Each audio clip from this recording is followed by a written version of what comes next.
cerita sebelumnya. Hari-hari mereka di sekolah semakin terasa menyenangkan. Tawa kecil di kelas, candaan saat istirahat, dan kebiasaan sederhana yang terus berulang perlahan membuat mereka semakin dekat. Bahkan teman-teman mereka mulai menyadari ada sesuatu yang berbeda di antara Sari dan Raka. Tapi di balik semua itu, ada perasaan kecil yang mulai tumbuh diam-diam. Perasaan yang mulai sulit dianggap biasa. Part 4. Hari yang ingin diulang. Ada beberapa hari dalam hidup yang terasa biasa saat dijalani, tapi justru jadi hari yang paling dirindukan ketika semuanya sudah berubah. Dan hari itu mungkin salah satunya. Pagi itu, suasana sekolah terasa jauh lebih ramai dari biasanya. Banyak siswa berkumpul di lapangan karena jam pertama kosong. Sebagian sibuk bermain bola, ada yang duduk bergerombol sambil bercanda.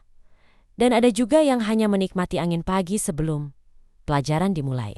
Sari berjalan santai, melewati koridor sambil membawa 2 minuman dingin di tangannya. Begitu masuk kelas, dia langsung meletakkan 1 botol di meja Raka. Nih, Raka yang sedang menulis langsung menoleh. Apa ini? Minuman. Aku tahu itu minuman. Sari langsung tertawa kecil. Ya udah diminum aja. Raka memandang botol itu beberapa detik. Tumben baik. Aku emang baik. Jarang kelihatan. Sari langsung memukul pelan buku di depannya. Mulut kamu tuh ya. Raka hanya tersenyum kecil sambil membuka minuman itu. Dan entah kenapa, momen sesederhana itu terasa menyenangkan. Tidak perlu sesuatu yang besar. Kadang, kebahagiaan memang datang dari hal-hal kecil yang dilakukan orang yang tepat. Beberapa menit kemudian, Arif dan Dina masuk kelas sambil ribut sendiri. Parah sih. Tadi gue hampir jatuh gara-gara dia, teriak Dina kesal. Lah siapa suruh jalan sambil makan? Kan lapar. Sari langsung tertawa melihat mereka. Kalian tiap hari kayak acara komedi. Daripada kayak kalian, kata Arif sambil duduk. Diam-diam, tapi vibes-nya mencurigakan. Sari langsung tersedak minumannya sendiri. Apaan sih? Dina ikut menyeringai kecil. Iya loh, akhir-akhir ini kalian sering banget bareng. Kan duduknya sebelahan. Tapi nggak harus pulang bareng juga kali. Suasana langsung hening beberapa detik. Sari melirik cepat ke arah Raka. Dan seperti biasa, cowok itu tetap terlihat santai. Kebetulan searah, jawabnya pendek.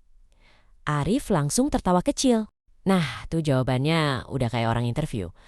Sari langsung menahan malu sambil pura-pura sibuk membuka buku. Tapi diam-diam sudut bibirnya sedikit terangkat. Hari itu pelajaran terasa lebih ringan dari biasanya. Bahkan guru yang biasanya galak terlihat lebih santai. Beberapa siswa sibuk mengobrol diam-diam saat pelajaran berlangsung. Dan seperti biasa, Sari tidak pernah benar-benar bisa diam. Bisiknya pelan ke Raka. Kalau misalnya nanti kita udah lulus, kenapa? Potong Raka, cepat. Menurut kamu, kita masih bakal kayak gini nggak? Pertanyaan itu membuat Raka berhenti menulis sebentar. Untuk pertama kalinya hari itu, dia terlihat berpikir cukup lama. Nggak tahu, jawaban kamu nggak pernah bikin tenang ya? Karena masa depan emang nggak ada yang tahu, jawab Raka sambil memandang kosong ke arah depan. Sari terdiam beberapa detik, lalu perlahan tersenyum kecil. Tapi aku harap masih. Raka tidak langsung menjawab. Tapi kali ini, dia memandang Sari. Sedikit lebih lama dari biasanya.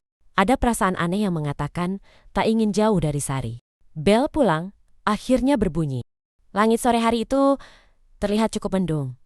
Banyak siswa buru-buru pulang sebelum hujan turun. Tapi, baru beberapa langkah keluar gerbang sekolah, hujan tiba-tiba turun cukup deras. Yah, seriusan, keluh Sari, sambil mundur lagi ke teras sekolah. Arif dan Dina sudah lebih dulu lari entah kemana. Dan sekarang, hanya tinggal Sari dan Raka di depan koridor sekolah yang mulai sepi. Suara hujan terdengar cukup keras. Angin dingin masuk perlahan dari luar. Sari memandang jalanan yang mulai basah sambil menghela napas.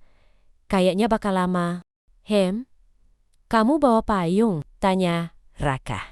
Enggak, jawab Sari sambil memandang hujan di luar. Sama, hening beberapa detik. Tapi anehnya, suasana itu tidak terasa canggung. Justru terasa nyaman. Sari duduk di bangku koridor sambil memperhatikan hujan di depan mereka. "Aku suka hujan," katanya pelan. "Kenapa?" "Tenang aja rasanya." Raka ikut memandang keluar. "Padahal berisik, tapi enak didengar." Raka tersenyum kecil. "Kamu aneh." Sari langsung menoleh cepat. "Lah kamu yang bilang gitu ke aku?" Mereka tertawa kecil bersamaan. Dan untuk beberapa saat, dunia terasa sangat sederhana. Hanya suara hujan, bangku koridor sekolah, dan dua orang yang diam-diam mulai merasa nyaman satu sama lain. Hari itu mungkin terlihat biasa bagi orang lain, tapi bagi mereka, itu adalah salah satu hari yang nantinya akan sangat dirindukan. Hari ketika semuanya masih terasa hangat, sebelum banyak hal mulai berubah. Dan kisah mereka di part selanjutnya. Salam.